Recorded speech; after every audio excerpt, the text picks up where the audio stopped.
Radio Red de RCN. Grandes audiencias. En la hora de la verdad, al oído.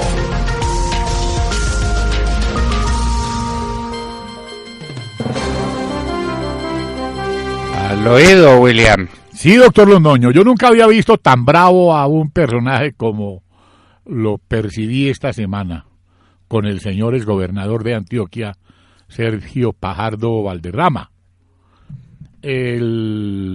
Fajardo, sí. Sí, el exgobernador en mención. El gobernador más precioso, le decían en Antioquia. Sí, en mención decía, refiriéndose al auditor general de la Nación, en un informe que presentó, sobre todo lo relacionado con los entes territoriales, y como obviamente lo tocó a él, le mandó una carta muy grosera, pero grosera es grosera. Hablé con el auditor general me dice que lo escrito está, que ahí están los documentos, y punto. Pero sigamos, doctor Londoño, con otros temas que verdaderamente nos tienen... A ver, William, ¿pero qué dice el auditor sobre Fajardo? No. Me quedé sin saber. El derroche en la gobernación de Antioquia es total, el despilfarro, la publicidad en todos, a vida y por haber. Obviamente quienes lo defienden son los beneficiados de esa publicidad que él ha mantenido por varios años desde la gobernación y la alcaldía de Medellín. Y según el auditor, ha favorecido, y de qué manera ha favorecido y de qué manera a quienes contribuyeron a su campaña, entregándoles millonarios contratos. ¿Cómo le parece, doctor Londoño? El viejo sistema, pues, sí. Otro prieto. Para que hablemos claro. Ahí pues. Seguimos contando las platas de Market Medios, ¿sí? Los 50,000 millones de pesos para las cumbres de las Américas, 4,000 millones de pesos del Ministerio de Transporte, decenas de miles de millones de pesos de 10 entidades distintas del Estado que contrataron con Market Medios. ¡Qué éxito!, ¿no? ¡Qué éxito publicitario el de Market Medios! No, ¡caramba! Eso es mejor que trabajar. ¿Qué más, Will? Pero como el señor Juanpa, el espurio presidente, el sátrapa de turno, no se para en pelos, ahora quiere arreglar el problema cambiando ministros. ¿Cómo es el cuento?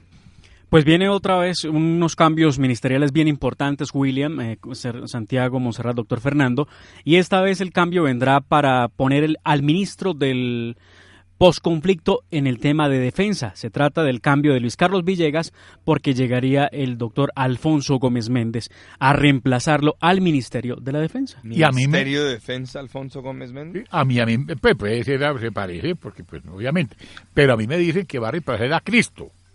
Ahí hay una información eso tiene cruzada. Más sentido, William. Sí, eso tiene más sentido. Tiene más sentido, fue ministro de Justicia. Pero Gómez Méndez, ¿qué tiene que ver con el Ministerio de la Defensa? ¿Y qué tenía que ver Luis Carlos Villegas con eso? Pues nada. Pero como lo que tiene que ver el ministro de Minas con todo lo que está pasando en este país, doctor Londoño. Bueno, pero ¿qué tal? ¿Por qué no ponen de ministro de Defensa a un especialista en arrancar matas de coca? Pues sí. ¿No le parece? Pues sí. A un agrónomo, a un especialista en arrancar matas de coca, que para eso está dedicado el Ejército de Colombia, mientras a la gente la secuestran, mientras las FARC se siguen enriqueciendo asombrosamente con un país que se volvió un mar de coca. Entonces el Ejército lo están especializando en arrancar matas. Es que eso que vi por televisión se me quedó grabado y lo tendré grabado para siempre. Sí, el Ejército con una mano el fusil y con la otra arrancando una mata de coca. Por Dios, una humillación semejante al Ejército de Córdoba del Paso de Vencedores. Por Dios, Paso de Vencedores para arrancar matas de coca. ¿Hasta dónde la vergüenza? ¿Hasta dónde la miseria de nuestro ejército? Eso es absolutamente insoportable. Si tuviéramos un alto mando con algo de coraje y con algo de dignidad, habrían mandado pa'l demonio al ministro y al presidente que se atreven a decir que el ejército con un fusil en la mano tiene que arrancar matas de coca con la otra. Era lo que nos faltaba. Y hablando de oposición, ¿cómo va Robledo? Ayer, doctor Londoño, el senador Jorge Robledo dio una rueda de prensa en el Congreso de la República donde está insistiendo en que el fiscal general de la Nación, Néstor Humberto Martínez, no ha sido claro con los colombianos y que no entiende, por ejemplo, por qué esa investigación express en el caso de Nave Elena, e insiste Robledo en que el fiscal sí fue asesor de ese proyecto y que todos conocen la trayectoria de Néstor Humberto Martínez como asesor de primer orden del grupo Aval y de Luis Carlos Sarmiento Angulo. Ha insistido el senador Robledo en que Martínez Neira tenía que declararse impedido. Dice que tiene la firma, Santiago, que tiene claro, la firma del fiscal en un contrato. Si eso es así, yo creo que no hay discusión, ¿o no? No, yo creo que no hay discusión. Se tiene que declarar impedido. ¿Y será ese el silencio que le entró a Néstor Humberto Martínez sobre este tema de Nave Elena y sobre el tema de la financiación de las campañas en el 2010 y en el 2014? Se lo voy a decir. 2014. Mire, ayer ¿Qué? le dijo Robledo, le vuelvo a preguntar, ¿cuál era su afán para abrir y cerrar una investigación en 11 días hábiles y absolver y decir que no hubo corrupción en negocio de Nave Elena? Le preguntó Robledo. Se lo voy a decir, se lo voy a decir, se lo voy a decir.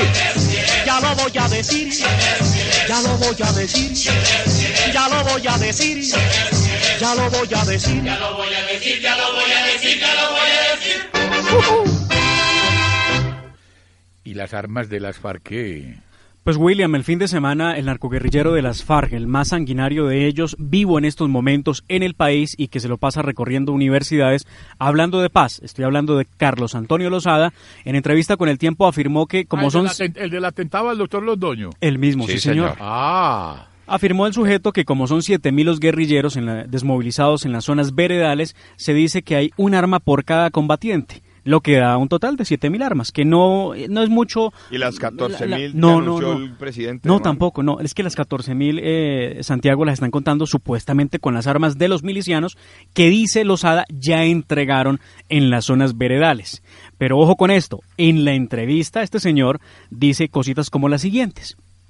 Que ese cuento de que las zonas veredales se acaban en 6 meses, o sea, en el mes de junio, cuando se da el día 180, eso no es verdad.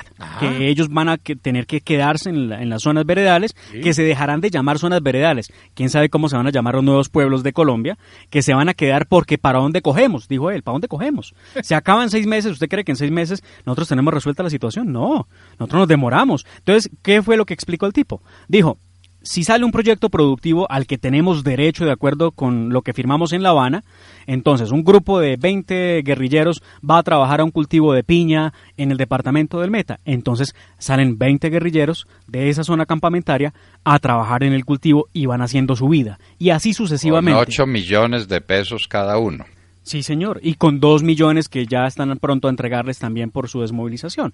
Entonces, el tipo nos decía que eran simplemente 7.000 armas, pero yo sí quisiera, doctor Fernando, que le diéramos unos segundos a este reporte de un noticiero nacional que indicaba cómo había obtenido documentos de inteligencia que indicaba que las FARC no tenía menos de 30.000 armas. Aquí está el informe de Noticias Caracol, que fue el que anunció eso. Luego de que alias Timochenko, máximo líder de las FARC, ordenó a sus frentes suspender la compra de armamento, Noticias Caracol conoció un informe en poder del gobierno que intenta establecer cuántas armas tiene esa guerrilla y cuántas les han incautado en los últimos 12 años. Esto es exclusivo de Noticias Caracol. El más reciente informe de las Fuerzas Armadas indica que las FARC, desde que iniciaron los diálogos de paz en Cuba a finales de 2012 hasta hoy, habrían adquirido entre 4.000 y 8.000 armas ligeras. Según la fuerza pública, este armamento en su mayoría ha sido canjeado por cocaína y ha ingresado a Colombia por las mismas rutas por donde han salido los cargamentos de droga. Es decir, el tapón del Darién en límites con Panamá, el Océano Pacífico, el Mar Caribe, la frontera con Ecuador y la frontera con Venezuela. No hay certeza en este momento de cuántas armas hay en poder de esa guerrilla. Se desconoce el número y la ubicación de las caletas en donde esta guerrilla tiene enterrada una considerable cantidad de pistolas, fusiles, ametralladoras y lanzagranadas. Pero un cálculo de las Fuerzas Armadas indica que por cada combatiente de las FARC hay unas 5 armas. Esto quiere decir que si son 6.000 los hombres que quedan en los frentes de las FARC en poder de esa guerrilla, habría unas 30.000 armas. Las operaciones... Ahí está el informe que presentaba Caracol el año pasado, en el mes de abril, donde daba cuenta de las más de 30.000 armas que tendría la guerrilla de las FARC si solamente fueran 6.000 los hombres que se hubieran entregado claro en las que, zonas que no, campamentorias. porque mire, el presidente Santos dice que 14.000 y ahora dicen que 7.000. Las armas no las van a entregar, William, no las Por van Dios, a entregar. que las van a entregar. ¿Se acuerdan ustedes del barco chino que por casualidad detuvieron allá en la costa del Caribe? Sí. Cargado de armas. Sí, señor. Ahí lo tuvieron un tiempo. ¿No fue en Cuba que lo tuvieron? Iba para La Habana. Y después, no, iba para La Habana, estaba aquí en nuestras aguas, sí, señor, las Cartagena. que todavía son, las que no nos ha quitado Nicaragua. Y nos va a quitar muy prontico, tenemos que averiguar por eso, porque la canciller no volvió a abrir la boca. ¿Qué está pasando con ese proceso en la Corte en la Corte Internacional de Justicia? ¿Qué está pasando con ese proceso? ¿Se está defendiendo Colombia? O como dijo la canciller, no nos vamos a defender más. Vamos a dejar que las cosas pasen. Es decir, nos vamos a allanar, eso se llama allanarse a las pretensiones de la contraparte. Vamos a perder el mar por cuenta de esta canciller y de este presidente corrupto que hay que destituir el 1 de abril. Ese barco del que habla el doctor Fernando, recordemos, el Dada Shia, tenía 15 contenedores llenos de material bélico que iba para Cuba, supuestamente, iba para Cuba, y no tenía sino 100 toneladas de pólvora, 2.640.000 fulminantes, 99 núcleos de proyectil y 3.000 casquillos de referencia para la construcción de cañones de artillería. ¿Qué tal? Todo un arsenal listo. ¿Y para quién era? Dice que para Cuba. ¿Cómo le parece? Dice que para Cuba. ¿Cómo? ¿Y Cuba pagarlo con qué? Eso venía para las FARC. Para las FARC. ¿Cuánto armamento tienen las FARC? Un armamento fabuloso. Y lo tienen escondido. Y esos son containers y containers y containers. Y es que no se les olvide que las FARC reciben al año solamente a precios internos 35 billones de pesos. 2 o 3 o 4 billones de pesos en armas al año. Eso es menuda para ellos. Una cajita menor. Y el presidente Santos dice que buscan y buscan la plata de las FARC de mar y no la encuentran. Que no la encuentran. Como si fuera estará ya. La respuesta del gobierno a lo de Cajamarca, doctor Londoño, eso ya es el colmo, ¿cierto? Uno es el colmo, William, a mí en este punto me gustaría hablarles de varias opiniones en el chat. Una de ellas firma como indignado y me gustaría que aclaráramos esto, porque dice: doctor Londoño, lo respeto por ser un hombre ilustrado, educado y sobre todo honesto, pero estoy confundido. ¿Cómo así que nos rasgamos las vestiduras porque Juan Manuel Santos se robó el plebiscito y ahora usted habló de que el plebiscito de Cartagena no vale? Eso no es cierto, aquí nunca usted dijo eso, pero me gustaría que lo aclaráramos, doctor Londoño, es importante. ¿El plebiscito de dónde? De Cajamarca. Usted nunca dijo que no vale. Yo he dicho. Sí, nunca en la vida. Pero por favor, nunca lo dijo, y me gustaría que lo dejáramos claro, ¿no? Dije que ese es un precedente funesto para la minería en Colombia, que eso es un desastre, que qué va a pasar con la minería legal en Colombia, pero que yo haya dicho que ese plebiscito no hay que respetarlo, al no, contrario, por Dios, me que entendió mal, mi querido oyente. ¿Para qué se hizo? Sí. Y ahí están las grabaciones, Claro. ahí están las grabaciones. ¿Para qué convocaron al pueblo? Ahora el pueblo dijo que no a la minería. ¿Qué va a pasar entonces?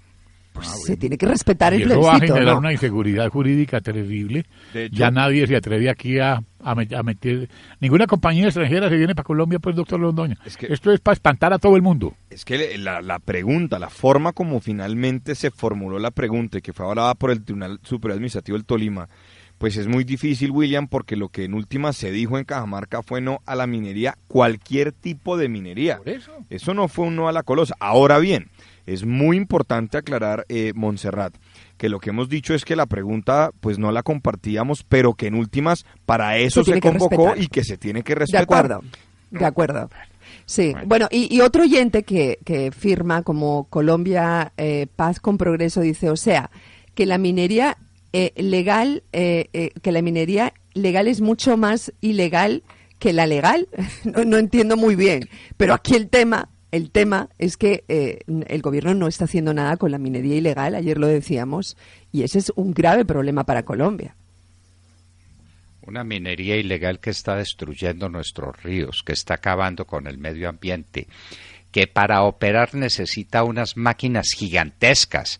Es que eso, el pobre minero artesanal, el barequero o el mazamorrero, eso no tiene importancia, eso no cuenta, eso ha existido toda la vida. Esos aparatos gigantescos a la orilla de los ríos, aparatos para dragar los ríos, para sacar del oro que convierten los ríos en lodazales, eso no pasa desapercibido para nadie, y menos para un avión de reconocimiento, y menos para unas fotos satelitales. Eso está localizado. ¿Por qué no la destruyen?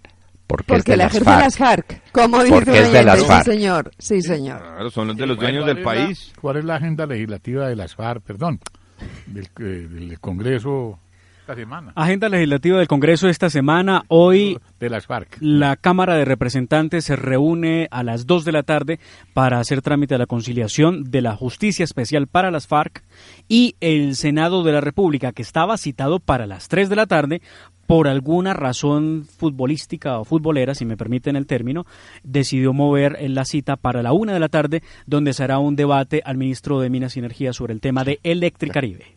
¿Cómo le parece los que van a asistir? Pues nadie. A sabiendas de que a las 3 de la tarde hay partido. ¿Cómo le parece? Pero entonces lo movieron a la 1 de la tarde, y la excusa será que no les avisaron con tiempo, pues a la 1 es imposible. Que ya les hagamos para que les haga pistola. Bueno. Y mañana, alístense, mañana es plenaria para elegir al general Óscar Naranjo como vicepresidente de la República. Se salvó la República, doctor. Evento nacional. El candidato de las FARC a la vicepresidencia de la República.